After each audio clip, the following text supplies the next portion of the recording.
Greetings, beautiful viewers. This is Smitten. Welcome to How to Fail at Smite, my original Smite series where I pick up a new god for the first time and poke fun at how I play so that both of us can learn from my mistakes. Episode 11, Anhur. As you requested, here's Anhur. I usually perform better with ranged gods than I do with melee, but not in this game. And I'm not sure if it's bad luck or if Allied is stalking me, but I took another group of viewers into a game and found myself against Allied, Giga, MLC, Stealth, Iomega, and Narian. But before we get into the predictable slaughter, let's take a look at those abilities. Don't forget the more in-depth post-game analysis at the end! Anhur's passive Enfeeble grants the enemy a 15% physical power debuff that lasts for 3 seconds when hit with his basic attacks. His first ability, Shifting Sands, applies a slow to the enemies inside the sands, acts as a wall for your next ability, and increases the damage done. Impale is the second part of one of the most difficult ability combos in the game. This deals physical damage and knocks your opponent back. If the enemy god is close to a wall, it also stuns them. Shifting Sands followed by Impale is almost a surefire kill, if you can land it. Anhur's third ability, Disperse, is a standard leap that deals physical damage and also knocks back enemies. His ultimate, Desert Fury, turns you into a machine gun of spears. If you can land all of them, the damage is intense. Now, on to the slaughter! Chapter 1. What's a Smitten to do? And we're officially off to the races and find ourselves leaning against the cowardly pair Giga as Guan Yu and Iomega as Thor. Apparently, Allied was too scared to come get some from Smitten, so he went left as fast as he could. As I was saying about the cowardly pair here in right lane, I was really talking about us as I retreat back to the relative safety of my tower. I'm very hesitant to leave the tower's range while my dispersion is on cooldown, especially since I've used all of my potions. Freya says they're playing aggressively, so I buy time for that cooldown by telling her that they can't lose to me, they have a reputation to maintain after all. I've got a decision to make. Do I leave the tower or camp here for a while? And then Iomega brings out my tryhard side by taunting, and I smack that boy in the face with my impale before retreating to safety once again. Having been shown a lesson, he tries to get back his man card by taunting again. This time he makes up for it by landing a tectonic rift and I'm forced to yet again leap away. I really don't want to be forced to go back before level 3, but I'm starting to feel as if I don't have a choice. I'm low on mana and Disperse is back on cooldown, but I'll never be one to be led by my instincts and decide to stick around. With Iomega poaching forward, it's time to retreat, but with a well-timed blink and barrage, I drop without gaining my level. Chapter 2. Save your escape. So, I managed to lift myself back up and not die for a whole 2 minutes, and it's time to go for those buff camps as we managed to push an empty right lane back a bit. I got to level 5, got the cooldown reduction and the speed buff, and it's time to gank middle lane. MLC's stealth won't know what hit him. Our mid lane was inhabited by Aphrodite, and the two are squaring off in the left jungle as I arrive to miss the stun on my impale and try to make up for it by missing most of my ult. With the assault failed, I can see that he's still low in health and without his dash, so it's time to give chase. He easily evades my pillar of sand, so I leap onto him, knocking him backwards towards our side of the map, and I find I don't really have anything other than basic attacks to engage him with. Unfortunately, that's not the case for him. Stuck in the meteor stun combo, I realize I'm alone in the lane, and he burnt me down with dash and ignite. Chapter 3. Wards for the win! It's time for another good idea, bad idea. Good idea, staying in the lane to get experience and near a tower to not get flanked. Bad idea, follow Iomega and Giga into the jungle to a buff camp that's still not respawned. I know they're at the cooldown buff, but that's not going to stop me from marching towards it.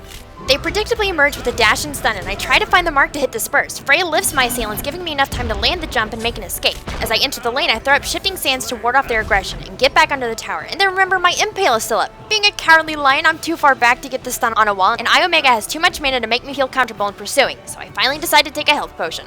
With the health potion ticking away, our adversaries finish off our forward minions and I hesitate to move out past the tower's borders. Then Giga begins advancing and I think it's prime time to show the world my skills with a pillar stun. Iomega blinks forward and I miss! Giga's reckless dash leaves him open to my Desert Fury until he takes a hacker's route and aegis the damage. Iomega lands a stun and I disperse away yet again, landing in a surprise meteor out of nowhere. Maybe, if we ever bought wards, we could have seen this coming. Chapter 4. 2 strikes and a home run. 9 minutes in and I'm only at level 6. These guys are brutal and not up for letting me get off any farm at all. As you can see, they're in position to take down our inner tower and middle lane, but they're more concerned with murdering some helpless viewers.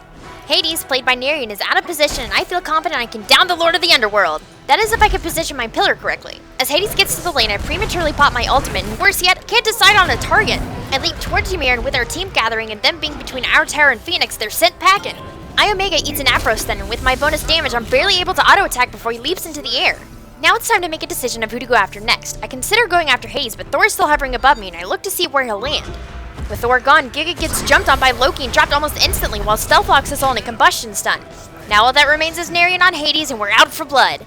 Ymir traps him in a wall and a frost breath, and he's getting pounded and desperately trying to make an escape. He effectively has all of us peeled off after him instead of hunting down stealth, and I jump towards him and land an impale to secure the kill. I bet you thought I'd die in this chapter, didn't you? Chapter 5. When to Retreat. Ymir and Aphrodite are dead, probably from being lazy, and I'm desperately trying to get some farm in while I have the chance. Using my impale to hurry the process of clearing the wave, I'm left wondering why I'm backing away from nearly dead minions, but I'll save those queries for another day. I find myself feeling a little isolated in this lane and decide that I might have a moment to get an attack buff and head off in that direction, only to run into Hades once again. He's nearly dead and I already killed him once with the support of 4 other people and figure I can easily take him down now. I decide on an ability to use and he fears me, and I discover that Thor is here, which made me miss my impale. I don't have the levels or gear to make anything happen here, and Iomega drops me again before I can use my leap. Chapter 6. Allied too strong! Upon my resurrection, I see that Guan Yu is getting closer to our right tower and move to intercept, only to be intercepted myself by a taunting Iomega. After missing my impale, I briefly consider chasing after him, but instead throw up my pillar and move around to find Guan Yu attempting to block us in. As soon as Giga realizes his plan has been foiled, he turns around and runs into the jungle to assist Iomega with Freya, who turns and runs away herself. After I ensure that the last minion in tower range is down, I run after the pair and find myself feeling dizzy from running in circles. I line up my impale on MLC and pin him up against the wall. I'm too excited by my success to actually land all the hits from my ulti on him, but Aphrodite reassures me by stunning him once again so I can try to take him out with my auto attacks. I leap into the action only to be feared and stunned by Tusky. Aphrodite sees that I'm in trouble and burns her ultimate at the same time I use my Aegis, but I end up falling to Allied's arrow volley anyways. Chapter 7. Oh no you don't! So far the pros have managed to demolish my team's morale and they attempt to surrender, but I refuse to surrender to pros, ever! When Narian returns to base, he leaves a poor, defenseless Allied behind. Allied must have realized that he was all alone and flees behind his mini-wave so he can back safely. But I charge past his mini-wave and leap forward and interrupt his recall with my impale. I land a few basic attacks and Allied tries to run up the lane towards safety, but slowed by my pillar. Once again, Allied is greeted by his minions and he decides to grow a pair and turns to face his challenge. I position myself between him and his retreat path and nail him backwards with my impale. I use my leap to attempt to finish him off and land just in time to take his volley damage. Giga moves into view from the jungle and decides to watch his teammate get picked off by Loki. Allied probably did something to deserve that. Chapter 8. To the sky! I return to the jungle and go to investigate Loki's call that the enemies were at the Gold Fury. Finding no one there, I peel around the corner to see Allied moving towards me from middle lane. Eager to teach him another lesson, I fail to pin him up against the wall and he reacts by summoning Tusky. I'm stunned and taking serious damage from Vengeful Assault, and in my panic to escape, I start auto-attacking the bushes and finally get off my leap, only to have my corpse tumbling through the shrubbery. Chapter 9. Not in my house! I am reborn and moved to help defend the Phoenix when, what do you know, Allied comes marching into my base! I ready my leap thinking that he would turn to run away and jump behind him. I think about impaling him but decide that burning my ult would be the better decision and only land a couple of those hits. Once he's pinned, I feel as if we have him when Narian dives into his rescue. Once MLC starts nuking me and my teammates, I make a run for the fountain but block myself up by my pillar. I am achingly close to the fountain, and thanks to Aphrodite's ult and my Aegis, I take a few more steps to safety. They have invoked the Wrath of our Minotaur, and once I am at full health, I run forward to re-engage them. I land just in time for MLC to fall to Ymir, and despite being feared, I launch my impale and take down Allied once again. With Allied down, we shift our focus to Narian and attempt to pursue him into the right jungle, and just as I lay my pillar at his feet, he dives away to safety. Chapter 10. Choose your battles. We're back to middle lane with 4 of us descending upon their tower with only Giga left to defend it. He dashes forward, slowing Freya, but Ymir moves around to freeze him. After he eats some lovebirds and comes off one stun, I send him into another and leap onto him, forgetting we're still under their tower. Narian pushes his way into the scene and fears me, all the while I'm taking tower damage. I drink a health pot and find myself trapped in the Pillar of Agony. If I hadn't used my jump for damage, I would have easily been able to escape the situation, but with only 50 health points left, Narian easily takes me out with death from below. Chapter 11. Hunter or Hunted? Back from the grave and ready for some payback, I move my way towards middle lane through the jungle and arrive at her tower in just enough time to see Freya and Ymir taken out. Loki picks up the kill on Narian, and Aphrodite and I are left to deal with Allied, MLC, and Iomega. I unleash the machine gun of spears, and despite missing most of them, it's enough to split up our offenders as they all disappear into the jungle. I am hesitant to move up to our tower to push back the approaching minions, but move forward anyways. Besides, I have full health and I'll be under the tower. What could possibly go wrong? I use Impale to damage the minions and the lovebirds finishes them off. When I catch sight of MLC to my left, I foolishly take the bait and follow him into the close confines of the jungle and get stunned by the meteor. I lunge out of the flames and right into Giga's ultimate, going down to the first swing. Chapter 12. Twice my level? No problem. Once revived, I find my middle phoenix down and move forward to tell MLC and Narian to get out of my base! I place my pillar at the entrance and try to impale MLC, but only damage the fire minions. I move backwards anticipating an MLC nuke and focus on taking out the minions instead. During this time, my phoenix respawn only to be taken down immediately, and with only 3 of us up, my team and I struggle to handle a surge of minions. As Loki and Ymir move to engage MLC and Narian, I catch a glimpse of Allied on my minimap, sneaking his way towards my right Phoenix. I launch Impale at him and focus on taking out the minions. Allied doesn't seem to mind the hit as he moves forward to start killing off my minions. As Loki goes down to Giga, I notice that Ymir and I are the only ones up, with Ymir's health quickly evaporating into death. I turn to rescue him but find myself feared by Narian again, but just as Ymir's fate looks sealed, a well-timed wall and Aphrodite ult allows him to rush into the fountain and survive a nuke from MLC. I've had it with these guys bullying my beautiful viewers and charge forward, missing my Impale and nearly all of my ultimate. I pay for my boldness as MLC takes me down. During the slaughter of my innocent viewers, the fire minions managed to take down our Minotaur. A good game to my allies and a good game and well played to the opposing team. It was quite a surprise to see them in the loading screen, but it was a great game. How is it that Allied always finds me when I'm trying to record for a video? But now, time for the recap. Anhur really was a lot of fun to play. I enjoy ranged physical gods as it allows me to partially keep my passive playstyle. It will take a bit of work in order for me to get down the notorious pillar stun, but I definitely see myself exploring this god more in the future. Now for what you really care about, the ability prioritization and item builds. On the topic of his abilities, they're pretty straightforward. His number one ability, Shifting Sands, is an ability with an almost limitless skill ceiling. The obelisk itself is like a shrunken version of Ymir's wall. It can be used to provide a solid stopper to get the stun when you use Impale, but everyone knows about that. If you place it correctly, it will even block the movement of enemy minions, buying you time for either your minion wave to get to your tower or to clump them all off for an easy Impale shot. You can use it early to body block buff camps if you position yourself correctly as well.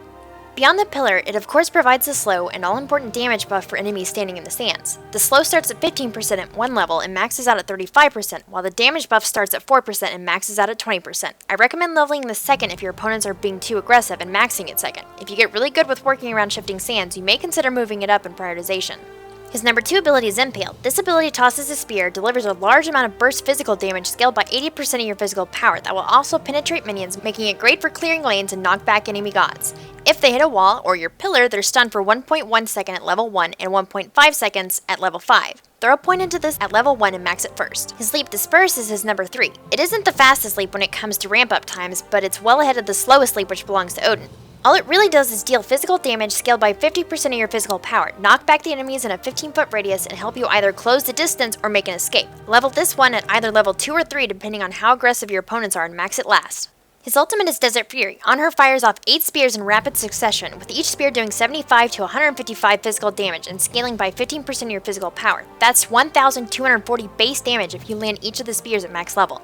Don't forget that this move also makes you immune to crowd control for the time you're a machine gun, so if you find yourself in an Ares, Poseidon, or Hades ult, feel free to pop this just to save yourself if your actives are on cooldown. As far as items go, Anhur is a ranged physical carry and therefore a pretty standard build works well for him. You don't want to focus on attack speed with Anhur as physical power and penetration affect his abilities while attack speed does not. Auto attacks are lovely, but this guy is high on burst damage, so build accordingly. Start off with Death's Toll and Warrior's Tabby, and then you can either pick up Devourer's Gloves if you intend to farm, as it gives you much greater sustain and lets you clear buff camps earlier, or Executioner if you're planning to bring the pain to your opponents. It's one of the best early items you can get as it gives you attack speed, physical power, and amazing penetration, all for a really low price. If you picked up Devourer's Gloves, grab Executioner and your core build is done. If you picked up Executioner, the next item on your shopping list, if you can get away with going straight damage, is Titan's Bane for extra penetration, for just 2,050 extra gold. After that, if you're well ahead or at least well farmed, grab Deathbringer and follow it up with the lifesteal item of your choice. Soul Eater if you're having survivability issues for that increase in HP, Brawler's Beatstick if the enemy has lots of heals and you don't have a mage wanting to pick up Divine Ruin, or Devourer's Gloves if neither of those two conditions are true, as it gives you the most damage with 50 physical power and 20% lifesteal when fully stacked. Finally, sell off your Death's Toll and pick up Rage to make sure your crits keep coming and you've completed your Anhur build. If you're getting beat on, feel free to substitute protection items in the place of Rage. Bulwark of Hope if you're dealing with lots of magical damage, as the magical protection is nice, but the extra health and shield when at low health assists you against physical antagonists as well. For physical protection, you can't really beat Hide Enemy and Lion for the physical protection, bonus health, and damage reflection. And finally, if you're against an opponent that relies heavily on attack speed like Naja, Bakasura, Artemis, or Freya, the Witchstone isn't a bad option, but make sure no one else on your team has it first. And so concludes the guide on Anhur. If we tickled your fancy, make sure to rate and subscribe for upcoming videos. You can also come hang out with us on Facebook and Twitter. And don't forget to follow us on Twitch to see us streaming live. Links in the description. Feel free to leave your suggestions on how to play this god as well as any feedback you have for us in the comment section below. Thanks for watching, I'm Smitten, and I'll see you next time. Good game. Bye.